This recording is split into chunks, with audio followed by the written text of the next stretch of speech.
Hello guys! So for this video, meron tayong bagong application na pag-uusapan.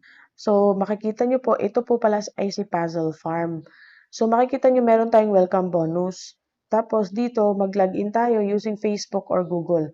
Kung makikita nyo, kung magla-login po kayo using Facebook account, meron po silang binibigay na reward na 50 pesos. Kung Google naman, wala din. Pero hindi po kasi ako gumagamit ng Facebook when it comes dito sa mga application. So, kayo po kung nais niyo pong mag-Facebook para makatanggap po kayo ng reward na 50 pesos.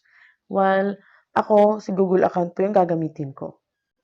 So, ayan, nandito na tayo sa loob ng application.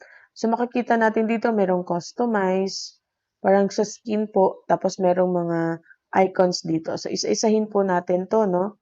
So, dito sa customize, ito parang skin ng iyong sheep. Tapos, dito naman, yan, tingnan natin kung anong meron dito.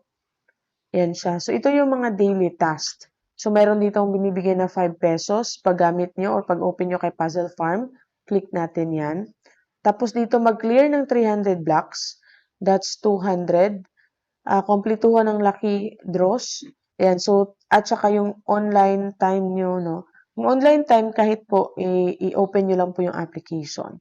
Tapos, meron din po dito manood ng ads. So, try natin kumpletuhin ng lucky draws. Click natin yan. Ayan siya. So, click lang natin tong start. Ayan.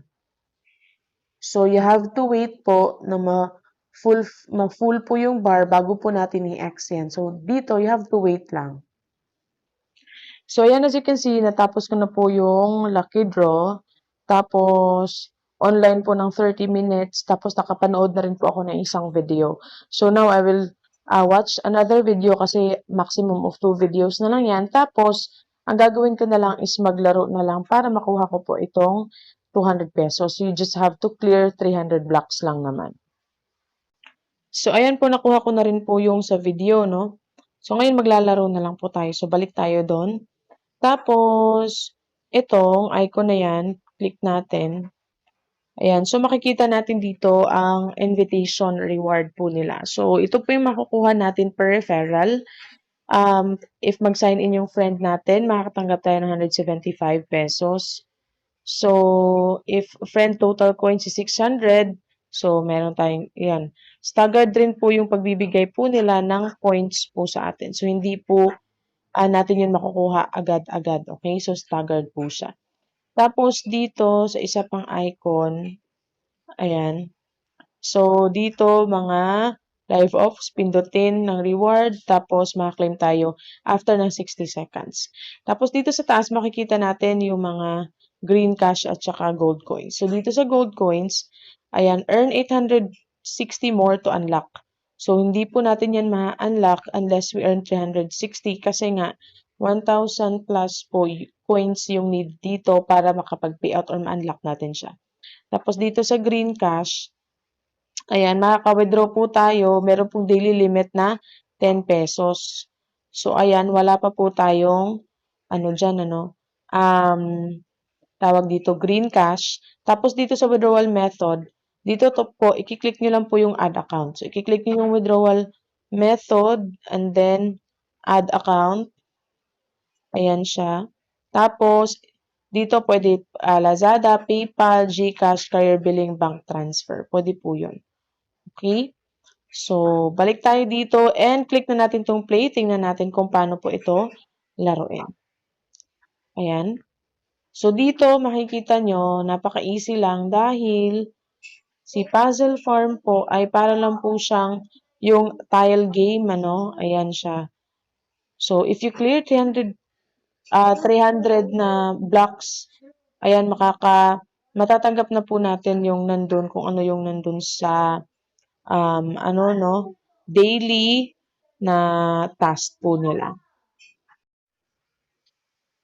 So, as you can see guys, nilaro ko na nga siya and meron na akong 9 pesos dyan. So, ang minimum po pala dito para makapag-payout tayo is 10 pesos. Tapos, yung dito, as you can see, meron akong 1.68 or 1,680 na coins. So, pag na-unlock nyo po siya, kailangan nyo po umabot ng 1,999 points or gold coins. Tapos, pwede po natin yung exchange to 36 green cash. So, pag na-exchange natin yan, pwede na, i-click lang natin yung exchange. Tapos, malalagay na po yan dito sa green cash. Tapos, pwede na po tayo makapag-payout. Kasi dito po, kahit po naglaro kayo, pag ganito na po, pag naabot na yung 9, so, ang napansin ko is, hindi na po siya nagbibigay ng green cash. Kasi usually sa pag naglaro ka dito, nagbibigay yan ng gold coins at saka green cash. Pero pag naabot mo na yung ito, 9 pesos dyan, ang binibigyan na lang niya is itong gold coins. Tapos as you can see, makikita nyo dito sa daily na task, ayan, nakumpleto ko na po yan for today, no?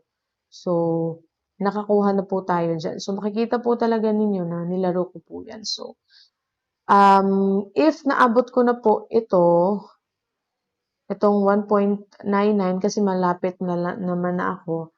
So, i-update ko po kayo, no? Magla-live payout po tayo sa app na to. So, as of now, yun lang po muna about this application. So, if nais niyo pong i-try ang app na to, may link po dyan sa video description box. So, I think hanggang doon lang po. Maraming salamat sa panonood and God bless po sa inyong lahat.